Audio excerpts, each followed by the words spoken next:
Ana Justina Ferreira Nery, o nome a qual foi mais conhecida, Ana Nery foi batizada. Ana nasceu no século XIX, em Cachoeira, na Bahia, no dia 13 de dezembro de 1814.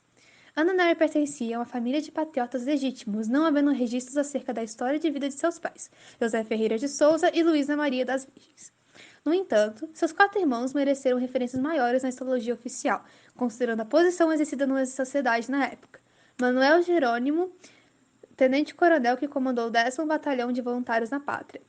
Joaquim Maurício Ferreira, tenente-coronel que comandou o 4º Batalhão de Voluntários na Pátria. Ludigério Rodrigues Ferreira, médico clínico de nomeada e de grande influência política, e Antônio Benício Ferreira, conceituado corretor em Cachoeira. Na época de Ana Nery, as profissões masculinas eram indicadores da posição social. Aqueles que faziam parte da área da medicina ou de direito poderiam ser considerados classe média alta.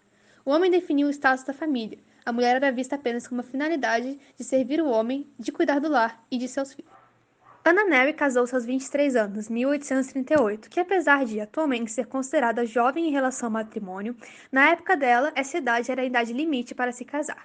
O esposo de Ana Nery, Isidoro Antônio Nery, era capitão de fragata da Marinha, e por passar longos períodos navegando por todo o território nacional, Ana Nery dificilmente tinha presença do mesmo.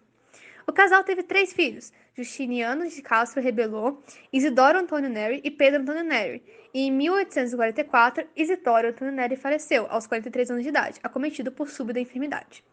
Viúva aos 29 anos de idade, com 3 filhos pequenos, Ana Nery ganhou então uma vida autônoma e independente, cheia de responsabilidades. Ana Nery mudou-se para Salvador quando os filhos terminaram a instrução secundária, de modo a garantir os estudos e, consequentemente, a ascensão social. Ela permaneceu no anonimato até sua inserção no contexto de Guerra do Paraguai, quando inicia o caminho de consagração nacional.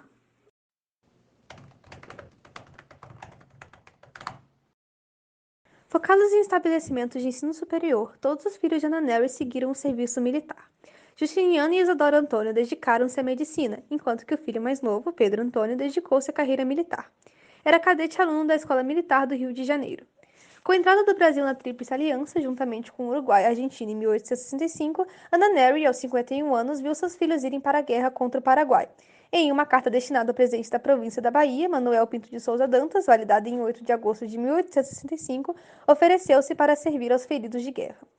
Muito embora o patriotismo sobressaia nas entrelinhas do discurso, Ana Nery, desde o início, menciona o desgosto resultante do afastamento de seus familiares. Como mãe, não resistia à separação de seus filhos. Viúva e afastada deles, Ana Nery mobilizou-se para não os perder, e sua atitude então repercutiu na superação de imagem social da mulher na época, na medida em que desempenhou muito mais do que exigiam os papéis vigentes de mãe e de mulher. Uma parte da carta de Ana Nery cita que ofereça os meus serviços em qualquer dos hospitais do Rio Grande do Sul, onde se façam precisos, com o que satisfarei, ao mesmo tempo, os impulsos de mãe e os deveres da humanidade para com aqueles ora sacrificaram suas vidas pela honra e brios nacionais. Tem-se conhecimento de que, em meados do século XIX, foram fundadas em Salvador associações de caridade. A exemplo, Sociedade de Damas da Caridade, que reunia mulheres de camadas elevadas da sociedade local, já que seus membros eram recrutados entre ricos proprietários de terra, grandes comerciantes, profissionais liberais e altos funcionários. Essas mulheres eram preciosas auxiliares das Irmãs de São Vicente de São Paulo, que dirigiam a maior parte das obras caridosas femininas da cidade. Além de visitar os pobres e cuidarem dos doentes a domicílio, as Irmãs de São Vicente de Paulo fundaram colégios e casas, admitindo alunas internas e externas, muitas delas órfãs. O presidente da província da Bahia aceitou a solicitação de Ana Nery, que já foi contratada como primeira enfermeira.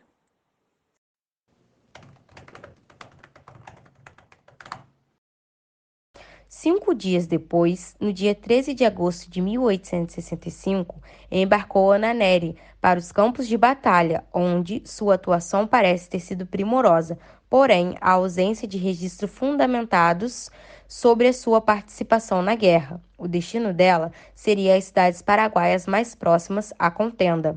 Atuou em um cenário de trabalho voluntário praticamente sem recursos materiais e humanos, em condições precárias de higiene e de socorro às vítimas. Entretanto, seu trabalho foi incansável. Montou com seus próprios recursos em Assunção um hospital de campanha. Ali, veria morto em combate um dos seus filhos.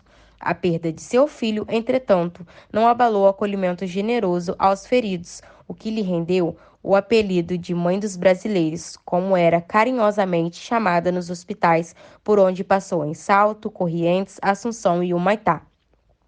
Dois filhos de Ana Nery eram oficiais do Exército e, ao irromper a Guerra de Paraguai, em dezembro de 1864, seguiram ambos para o campo de luta, acompanhados do tio, o Major Maurício Ferreiro, irmão de Ana.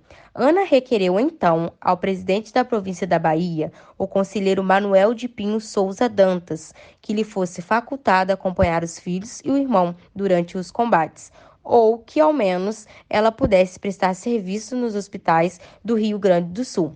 Deferido o pedido, Ana partiu de Salvador, incorporada ao 10º Batalhão de Voluntários em agosto de 1865, na qualidade de enfermeira. Terminada a guerra, regressou à sua cidade natal, onde lhe foram prestadas grandes homenagens. O governo imperial concedeu-lhe a Medalha Geral de Campanha e a Medalha Humanitária de Primeira Classe. Ana morreu na cidade do Rio de Janeiro, aos 65 anos, em 20 de maio de 1880. E sua homenagem foi denominada, em 1923, Ana Nery, a primeira escola oficial brasileira de enfermagem de alto padrão. Em 1938, Getúlio Vargas assinou o decreto do número 2956, que instituía o Dia do Enfermeiro, a ser celebrado a 12 de maio, devendo nessa data ser prestada homenagens especiais à memória de Ana Nery, em todos os hospitais e escolas de enfermagens do país.